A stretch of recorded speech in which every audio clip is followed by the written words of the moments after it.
এখন ঈমান যে আনলাম মানে কালিমাতুত তাওহীদ মেনে নিলাম, লা ইলাহা ইল্লাল্লাহ, এটা আমরা মেনে নিয়েছি, ঠিক না? এখন কথা হলো লা ইলাহা ইল্লাল্লাহর পরে মুহাম্মাদুর রাসূলুল্লাহ এটাও বলা যাবে কিনা, ঠিক না? লা ইলাহা ইল্লাল্লাহু মুহাম্মাদুর রাসূলুল্লাহ পুরাটাও বলা যাবে, পুরাটাও বলেন, পুরাটাও বলা যাবে। ইমাম আবু হানিফা রাহমাতুল্লাহি আলাইহি রিসালার নাম আল আহাদিসুস সাবআহ মিনার রাসাইলিস সালাসিল হাদিসিয়া, 170 নম্বর পৃষ্ঠা। ইমাম আবু হানিফা রাহমাতুল্লাহি আলাইহি বলেন, লাকিতু সাবাতাম মিন আসহাবি রাসূলিল্লাহি সাল্লাল্লাহু আলাইহি ওয়াসাল্লাম, আমি রাসূলুল্লাহ সাল্লাল্লাহু আলাইহি সাল্লামের 7 জন সাহাবীর সাথে সাক্ষাৎ করেছি, সরাসরি দেখেছি। কয়জন? 7 জন সাহাবীর সাথে আমি সাক্ষাৎ করেছি।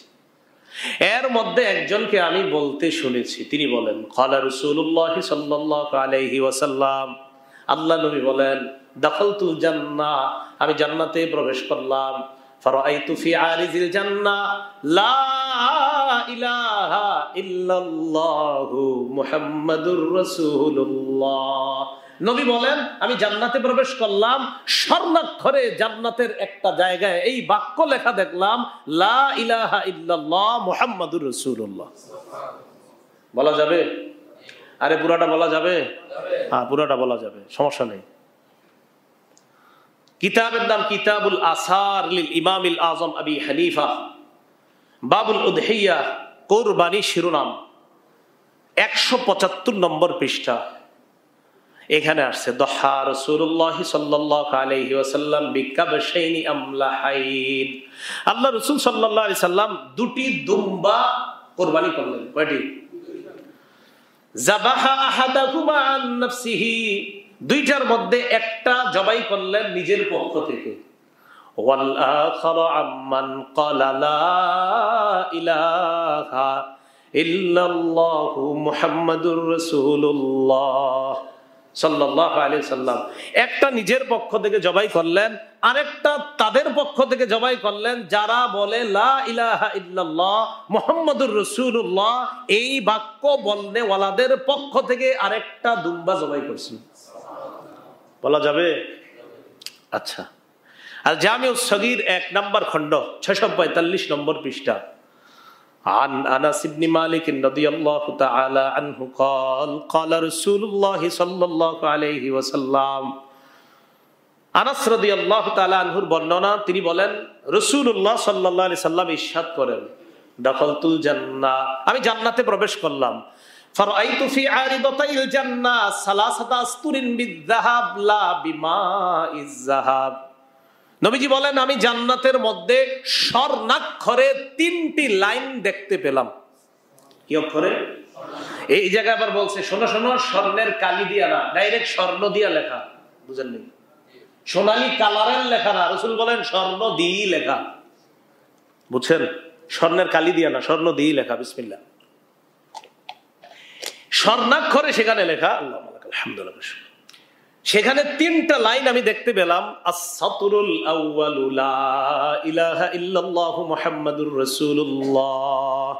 সেখানে প্রথম লাইন, প্রথম বাক্যটার মধ্যে দেখলাম স্বর্ণ দিয়ে লেখা, আল্লাহ ছাড়া কোনো ইলাহ নাই, মুহাম্মদ সাল্লাল্লাহু আলাইহি সাল্লাম আল্লাহর রাসূল তথা লা ইলাহা ইল্লাল্লাহ মুহাম্মাদুর রাসূলুল্লাহ, পুরো বাক্যটা আমি সেখানে দেখতে পেলাম। আল মুস্তাদ, ও আচ্ছা, আরো 2টা লাইন বাকি আছে, ওই 2টাও বলে দেই।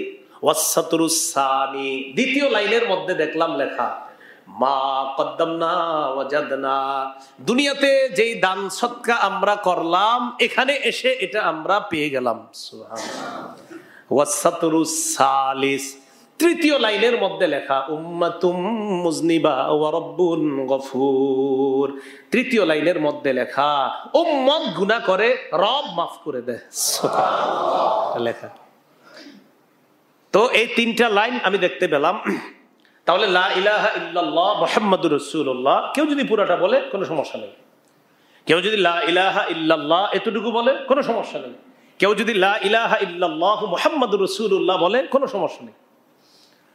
আল মুস্তাদরাক লিল হাকিম 3 নম্বর খণ্ড 121 নম্বর পৃষ্ঠা। আবু যর গিফারি রাদিয়াল্লাহু তাআলা আন এবং তার চাচাতো ভাই তখনও মুসলমান হননি, মুসলমান হওয়ার জন্য নবীজিকে তালাশ করতেছে, মুসলমান হননি। বাকি তারা শুনছে যে মুহাম্মদ সাল্লাল্লাহু আলাইহি সাল্লাম নামে একজন মানুষ, তিনি নাকি কি বলে, দেখি কি বলে, একটু শুনে আসি। রাসূল সাল্লাল্লাহু আলাইহি সাল্লাম তখন কাফেরদের নির্যাতনে পাহাড়ের মধ্যে কিছু সময়ের জন্য আত্মগোপন করেছিলেন। তো তারা তালাশ করতেছে, দুই ভাই তালাশ করতে করতে গিয়ে পাহাড়ের কাছে রসুলকে পেলেন। তো নবীজিকে বললেন, ইন্না আতাইনাকা লিনাসমা মা তাকুল, আমরা আপনার কাছে এসেছি আপনি যা বলেন সেটা শোনার জন্য। আচ্ছা আপনি কি বলেন দেখি, একটু বলেন তো। নবীজি বললেন, আকুলু লা ইলাহা ইল্লাল্লাহু মুহাম্মাদুর রাসূলুল্লাহ সাল্লাল্লাহু আলাইহি ওয়াসাল্লাম। নবীজি বলেন, আমি দাওয়াত দেই আল্লাহ ছাড়া কোনো ইলাহ নাই, আর আমি মুহাম্মদ সাল্লাল্লাহু আলাইহি সাল্লাম আল্লাহ রাসূল, এই কথাটার দাওয়াত দেই। তারা দুইজন ফাআমানা বিহি, সাথে সাথে আবু যর ওয়া সাহিবুহু এবং তার চাচাতো ভাই রাসূল সাল্লাল্লাহু আলাইহি সাল্লাম যে বাক্যটা বললেন এই বাক্য মেনে নিয়ে মুসলমান হয়ে গেছে। তাহলে কেউ বলতে চাইলে পুরাটা বলতে পারবে? আচ্ছা, হাদিসের কিতাব মাজমাউজ জাওয়ায়েদ 5 নম্বর খণ্ড 232 নম্বর পৃষ্ঠা। আব্দুল্লাহ ইবনে আব্বাস রাদিয়াল্লাহু তাআলা আনহুমার বর্ণনা, তিনি বলেন, কানাত রায়াতু রাসূলিল্লাহি সাল্লাল্লাহু আলাইহি ওয়াসাল্লাম সাউদা ওয়া লিওয়াআন আবয়াদা মাকতুবুন আলাইহি লা ইলাহা ইল্লাল্লাহু মুহাম্মাদুর রাসূলুল্লাহ সাল্লাল্লাহু আলাইহি সাল্লাম। রাসূলুল্লাহ সাল্লাল্লাহু আলাইহি ওয়াসাল্লামের যুদ্ধের পতাকা একটা ছিল কালো, এটা ছিল বড়, আরেকটা সাদা, এটা ছিল ছোট। পতাকার মধ্যে লেখা লা ইলাহা ইল্লাল্লাহ মুহাম্মাদুর রাসূলুল্লাহ। পতাকার মধ্যে কি লেখা? তারপরে তো এটা হাতে লয়ে লয়ে ঘুরতেছি, বলা যাবে না। আর এটা হাতে নিয়ে নিয়ে ঘুরতেছি, তো এটা বলা যাবে না। তো বাংলাদেশের পতাকায় লেখা, মনে করেন বাংলাদেশ, এমন বললেন বাংলাদেশে লেখা যাবে, পড়া যাবে না নাকি? লা ইলাহা ইল্লাল্লাহ মুহাম্মাদুর রাসূলুল্লাহ পুরাটা পতাকায় শুধু লেখা যাবে না, পড়াও যাবে? হ্যাঁ। বুখারী শরীফের ব্যাখ্যা গ্রন্থ ফাথুল বারী, লেখক ইবনে হাজার আসকালানী রহমতুল্লাহি আলাইহি 17 নম্বর খণ্ড 224 নম্বর পৃষ্ঠা। ইবনে হাজার আসকালানী রহমতুল্লাহি আলাইহির বক্তব্য, তিনি সেখানে 324 নম্বর পৃষ্ঠা, তিনি সেখানে আনছেন, আর আব্দুল্লাহ ইবনে আব্বাস রাদিয়াল্লাহু তাআলা আনহুমা কানা মাকতুবান আলা রায়াতিহি লা ইলাহা ইল্লাল্লাহু মুহাম্মাদুর রাসূলুল্লাহ। আগের বর্ণনায় পেয়েছি যে পতাকা কালো, পতাকা সাদা, আর এইখানের বর্ণনা শুধু এতটুকু।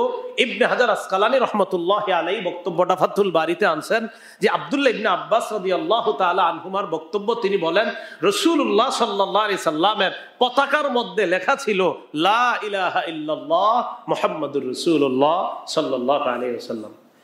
তাহলে আন আমিনু বিরাব্বিকুম ফাআমান্না, তোমরা রবের উপর ঈমান আনো, আমরা ঈমান আনলাম। তো আমরা ঈমান আনলাম, তাওহীদের বাক্য স্বীকার করে নিলাম। তাওহীদের বাক্য কি? আল্লাহ ছাড়া কোনো ইলাহ নাই, মুহাম্মদ সাল্লাল্লাহু আলাইহি সাল্লাম আল্লাহর রাসূল, আমরা পূর্ণ বাক্যটা মেনে নিলাম।